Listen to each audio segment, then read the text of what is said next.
Welcome everybody to Forza Motorsport 6, and today we're taking a look at the Alpinestars car pack.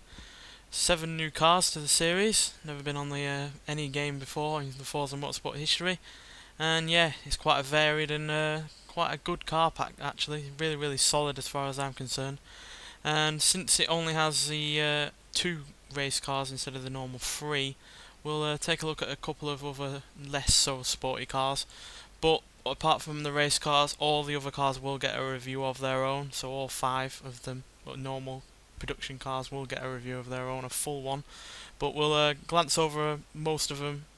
But those 2 less sporty cars will get a lap round the track and a bit of a review of their own. And the first car is a 1992 Alfa Romeo Milano Quadrifoglio Verde, or known in Europe as the Alfa Romeo 75, to celebrate Alfa Romeo's 75th anniversary.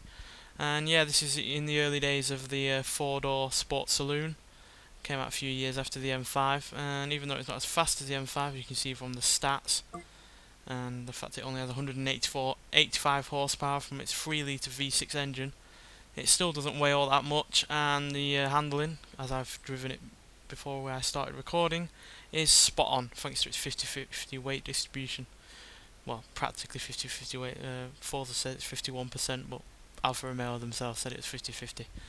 Alright, on to the next car, which is the first car we'll actually be driving. We'll get to it.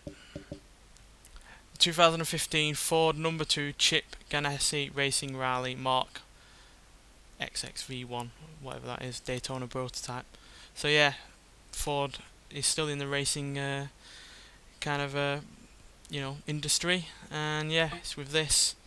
It's not got the highest top speed ever, but the handling and braking is exceptional, and so is the acceleration.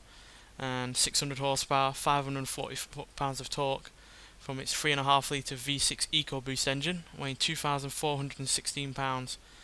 So yeah, it's not the quickest race car that's on the game, but I think this is a car that's more for handling and primarily for quick acceleration in terms of a lot of corners. But yeah, we'll see if that's true when we get it on the track. So yeah, see you when we get there. Right, we're at Circuit of the Americas. So yeah, let's see what this Ford can do.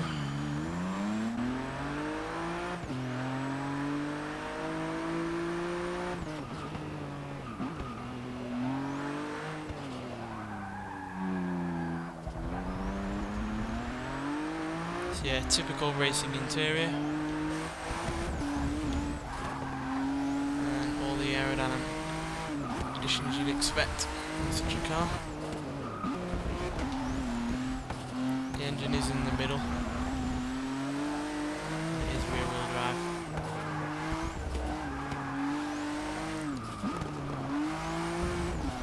And like I said, the handling is spot on.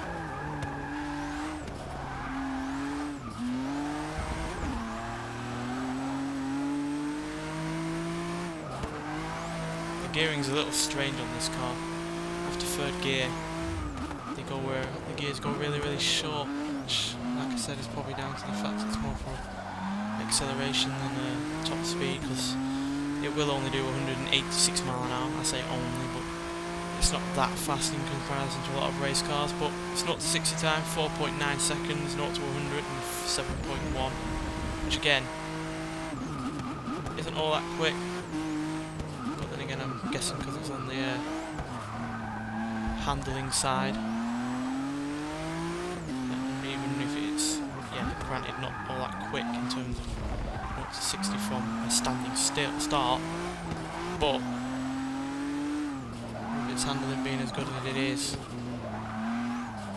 that doesn't really matter. You'll be going around the corners a lot faster than some other people will be. Doing it justice because I've never been great with race cars.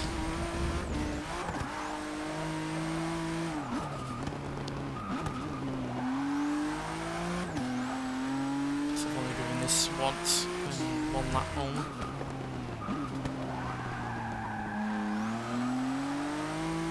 Never get the timing with these cars. But yeah, solid car overall. Great handling, great brakes. Pretty decent in terms of acceleration. So yeah, let's look at the next car. Right, next car is the 1990 Mercury number 15 Whistler Radar Cougar XR7. This has a 5.5 litre V8 engine at the front and 675 horsepower, 560 pounds-feet of torque, weighing 2,296 pounds. As you can see from the other two Mercuries, this is actually the newest Mercury we've actually had on the Forza Motorsport series, which kind of shows how lacking Mercury have been represented in this game, or in this game series. But yeah, another race car. Looks like it's got decent enough handling, not as good as the Ford, but then again it is an older car. It does have higher top speed at 200 mile an hour, but the acceleration is slightly down, apparently. Even though I've seen the stats and it actually is quicker in terms of 0 to 60 and 0 to 100. But yeah, let's take it onto the track and see what it can do. Right, we're at Indianapolis Motor Speedway, so let's see what this Mercury can do. As you can see, it's quite a high revving engine, 8,000 RPM. Granted, there are cars that can do more than that. But back in the day, when America wasn't exactly known for its high revving V8s, it's pretty decent. I do wish they'd put the standard version of this car in, because like I said, American cars, in terms of the lesser known car companies, are vastly underrated and underrepresented, quite frankly. And I'd like to see more cars, standard cars like this. Yeah, acceleration wise it's pretty damn good.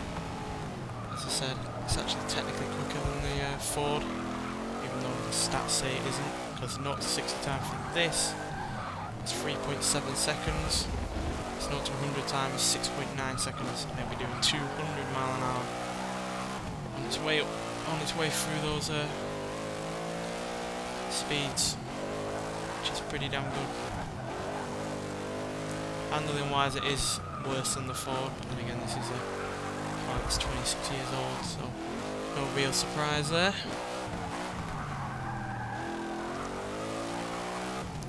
Also dealing with far more power as well.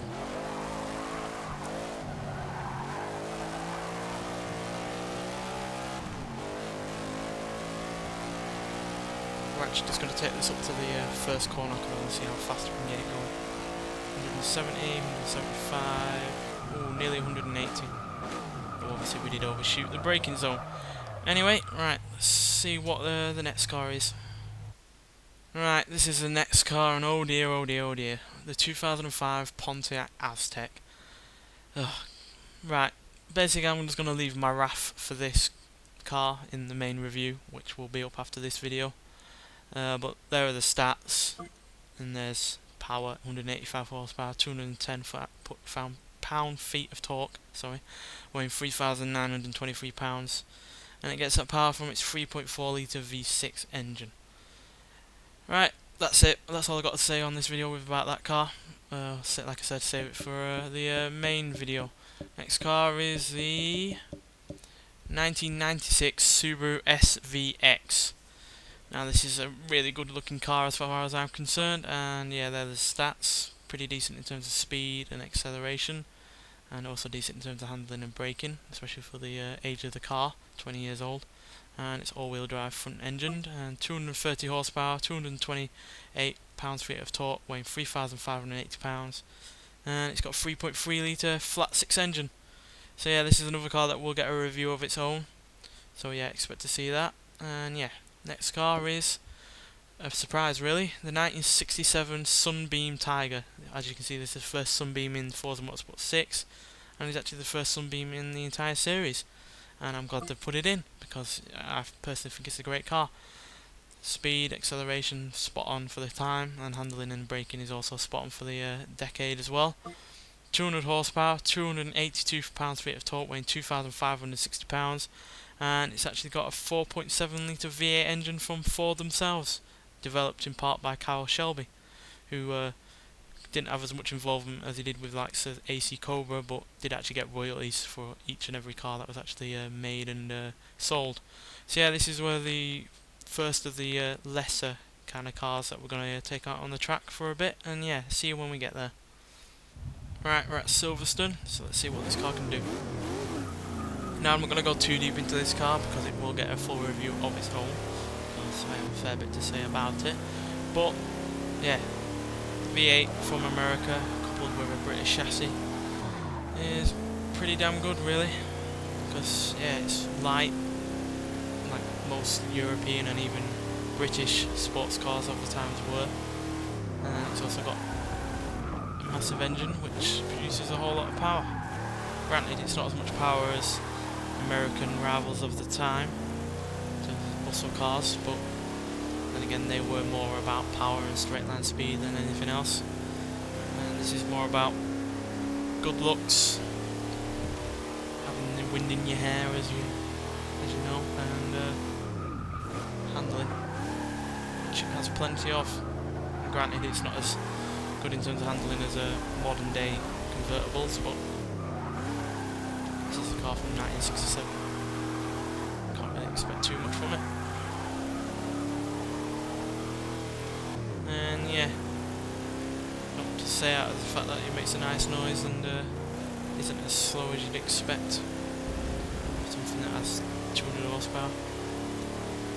Right, I'm going to go on now look at the final car in the car pack. And yeah, see you when we get there in the garage. And this is the final car of the car pack, the 1974 Toyota Corolla SR5.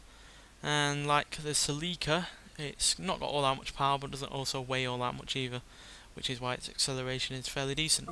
88 horsepower, 91 pounds-feet of torque, weighing 2,065 pounds, and it's got a 1.6 litre inline-4 engine. And yeah, I know I said I'd try out two cars from that are lesser than the race cars, but this car's not all that quick, and moreover, deserves a full review that will justify it more than just a one lap round a track. So yeah, that's the car pack. Pretty damn good, really varied. You've got old sports cars, you've got compacts like this that from the 70s that were not all that fast but pretty decent nonetheless. Then you've got race cars, and you've got Italian sports saloon, and you've got the woeful looking Pontiac Aztek to mix in there with you. So yeah, like I said, really varied, really solid car pack, and yeah, I'm looking forward to whatever else Forza are going to bring out next. So yeah, thanks for watching, and I'll see you in the next one.